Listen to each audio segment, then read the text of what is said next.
After the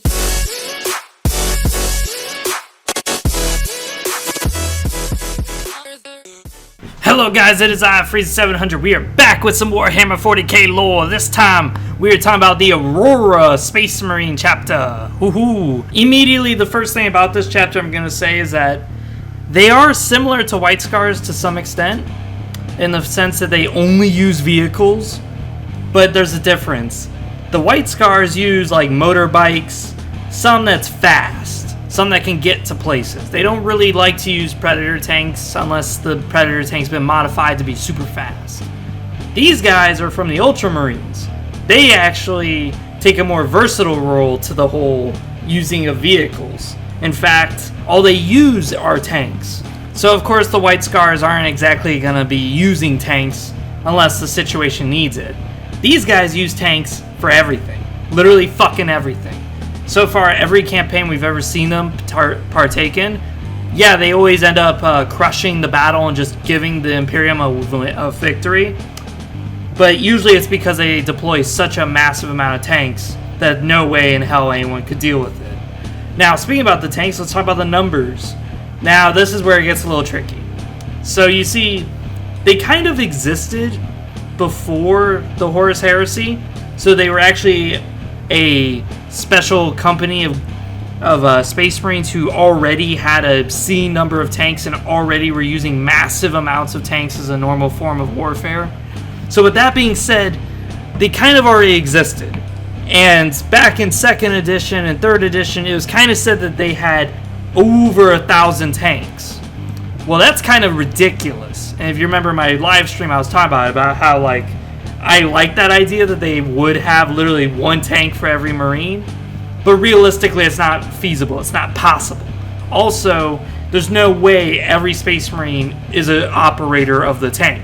Like, these tanks sometimes requires crews, especially a Land Raider. You can't do that by yourself. You need extra crew hands in order to operate the guns and other stuff.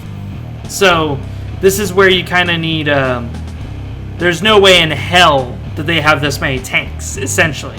So, this is where, in later editions, they said that they had roughly 5 times the amount of vehicles than any other Space Marine chapter. Well, that's okay. That's good. So that means that they have, like, what, around 100, maybe 150 tanks, whereas every other chapter has, you know, considerably less. So they're still powerful. But now in more recent editions, they're saying that 3 whole Space Marine chapters combined would roughly equivalent to how many tanks these guys have. So now it's 3 times the tanks. Now, as to why they keep changing that, I think they're trying to dial down how OP the Auroras would be if they have this many fucking tanks. But really, I like to look at it more of just a lore perspective. It's been constant warfare. Constant losing tanks, losing men. Well, I would like to say, this is my interpretation, mind you, my opinion. This isn't stated in the lore, but I would love it if they did. I would love to see it where it's like, yeah, during the Great, Crusade, they actually did have over 1,000 tanks. But then after the Horus Heresy and around 32K, they were now down to 5 times the amount of tanks as other Space Marine chapters. But now in 42K or 41K, it's more like 3 times other chapters, just due to losses. That would make sense to me, and that's why I'm going to tell you is probably what I would say is more lore accurate as to why the numbers keep changing.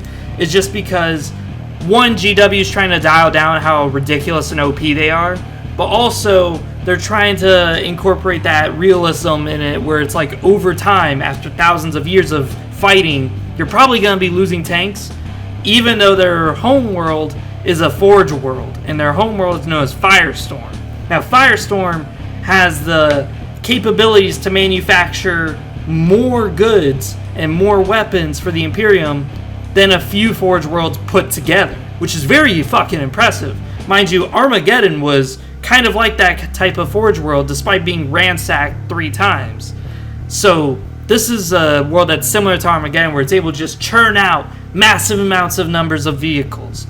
Hell, the Steel Legion, that's an Imperial Guard army, they're able to have chimeras in every fucking regiment. That's because they produce so many. Well, apply that to a Space Marine chapter. Instead of chimeras, instead it's predator tanks. Land raiders. Oh boy, that's a lot of shit. And also, Firestorm has very close ties, as far as its people, they actually have very close ties to the Adeptus Mechanicus. In fact, the Adeptus Mechanicus kind of helps govern the people on the planet. So their government has that in there, which I think is awesome as fuck. That helps explain lore-wise why it is that there's so many tanks being mass-produced out of just a regular Forge world. Now, as far as chapter beliefs go, they are Ultramarine, so they do have that Robuti Gilliman discipline in them, where they're always about maintaining the Codex Astartes, always adhering to its rules. So they do have 1,000 brothers. They do, roughly abide by those laws that if an enemy does this, they have to do this, tactics, stuff like that. But they do deviate from it slightly. Now, by slightly, I mean, like, in the Codex Astartes, it wouldn't be advised to deploy, like, 20 tanks in a single battle, because that's way too much losses, and by a certain point, it's just inefficient. Because now you have way too many tanks that are doing fucking nothing, because the tanks in the front are probably doing all the work. So, that's where these guys kind of fit in. Now, in every battle they go to, they can deploy on foot. That's totally possible. They always will. But it's better because this is their strength. This is where they mastered massive frontal warfare with vehicles. So in other words, you will probably see a dust storm out in the distance, and when you get your binoculars and you look, it's just like, 50 Predator tanks zooming on your ass, blasting your defenses to pieces. That's these guys. Yeah. Now there is something else I want to point out. Now when you have this many tanks deployed, and yet you still have a lot of Space Marines deployed with them, how the fuck is that possible? You only have like 100 Space Marines in a company. You can't tell me you literally deployed the whole company all together with that. Because even then, there's way too many Space Marines here for that to be 100. So this is where it gets a little bit of speculation. Now, one speculation is that it's not actually the Space Marines themselves who are riding the tanks. Instead, those are more like menials, like, servitors or just aspirants, neophytes. That's totally possible. That would make a little bit more sense as to why it is that there's so fucking many, along with how many tanks they're deploying. So that could help explain that. On the other side, it is totally possible that they have a lot more Space Marines than 1,000. Or that their companies have a lot more than 100. So that way they can actually fully use all those damn tanks. But it's always stated in many lore that they are just strictly, boom, done, Codex compliant, Codex reliant. They're very Codex Astartes types like Robu Gilliman. And it has been stated by one of their battle brothers in one book that they have around 50 operators. So if you take 50 operators and you times that by 3, that means that you got like 150 operators. So that means that you could have like 150 tanks ready to use. That's cool. But the amount of tanks that they usually deploy, I doubt that they do that. Because then that means that they're putting a lot of eggs in one basket. That means that if the Auroras ever lost a single battle, they'd be fucked. Period. That's it. They would be done. They'd lose way too many fucking tank operators, and they'd lose way too many fucking tanks to be effective, because then, boom. How could they use their strength ever again? They just lost it. So that's why I'm very hesitant to say that that would be a little lore accurate. To me, it'd make more sense to say that they have other people riding the tanks, except for the Land Raiders. The Land Raiders really do require Space Marines to ride them. But as far as the Predators and stuff, it would make a little bit more sense if it was other people riding that, not them per se. Now let's talk about tabletop stuff. Now if you're going to be using these guys on tabletop, it's okay if you want to go, more infantry based, but just know it's not really lore accurate. If you want to go lore accurate, dude, put like 4 or 5 Predator tanks with 1 Land Raider on the battlefield. You'll have a good fucking time seeing the enemy trying to barrel down your ass. But it's not exactly feasible, and this is where I would say you'd have to mix and match. So this is where it'd be good to have like a 2v2 scenario, where one guy plays the Imperial Guardsman. He brings just all this frontline shit, Chimeras, Imperial Guardsmen, stuff like that.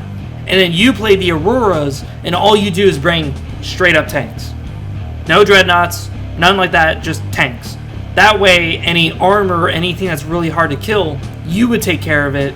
Whereas, if they're just massive numbers of Tyrannids and shit, that's where your Imperial Guardsman buddy is there for. Besides that, this has been my lore and take on the Auroras. I hope you guys enjoy, and comment down below what you guys think. The next video I'm going to do is on the Goths Orc clan, and then after that we're going to do the Emperor's Children and talk a little bit about them, and we're going to probably talk about the Noise Marines. Then after that, we'll see what goes from there. Besides that, see you guys next time, and I hope you guys enjoy.